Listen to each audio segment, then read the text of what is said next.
Welcome to my channel. आज हम जानेंगे माया के बारे में। माया क्या होती है?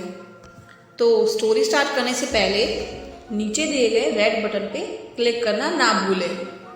तो आइए जानते हैं क्या होती है माया। एक बार देवऋषि नारद मुनि के मन में विचार आया कि क्या होती है माया। क्यों मनुष्य, देवता और समस्त प्राणी इसके चंगुल में फंस जाते हैं। उन्होंने कई लोगों से पूछा, लेकिन किसी के पास इसका सही उत्तर नहीं था। तो अंत में वे वैकुंठ लोक में भगवान विष्णु के पास पहुंच गए और पूछा, भगवान, मेरे मन में एक सवाल है। मैं जानना चाहता हूं कि माया क्या होती है। भगवान विष्णु ने मुस्कुराते हुए कहा कि हे ऋषि मुनि, आपके सवाल के उत्तर के लिए मैं आपको पृथ्वी लोक पर ले चलता हूँ। नारद जी भगवान विष्णु के साथ पृथ्वी लोक पर भ्रमण करते हैं। रास्ते में आराम करने के लिए एक पेड़ के नीचे बैठकर आराम करने लगे। लंबे सफर के कारण उन्हें बहुत तेज प्यास लगी थी। भगवान विष्णु ने नारद जी को पीने के लिए पानी का इंतजाम करने को कहा।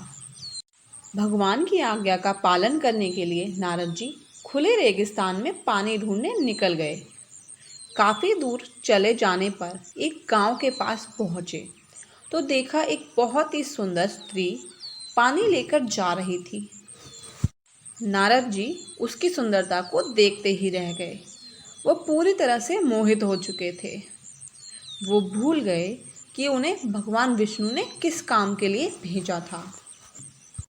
नारद जी ने उस लड़की के घर जाकर उसके पिता से उनकी शादी का प्रस्ताव रखा। पिता की सहमति पाकर नारद जी ने उस लड़की से विवाह कर लिया और जल्द ही वो 3 बच्चों के पिता बन गए।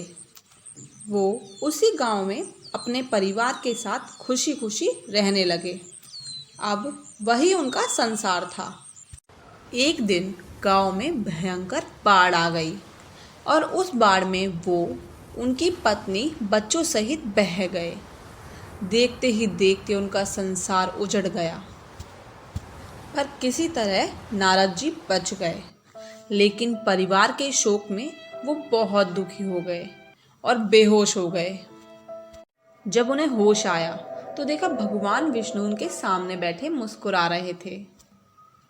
तब उन्हें याद आया कि वो तो भगवान विष्णु के लिए पानी लेने गए थे और कहाँ संसार चक्र में फंस गए। उन्हें अपनी भूल का एहसास हुआ और भगवान से क्षमा याचना की।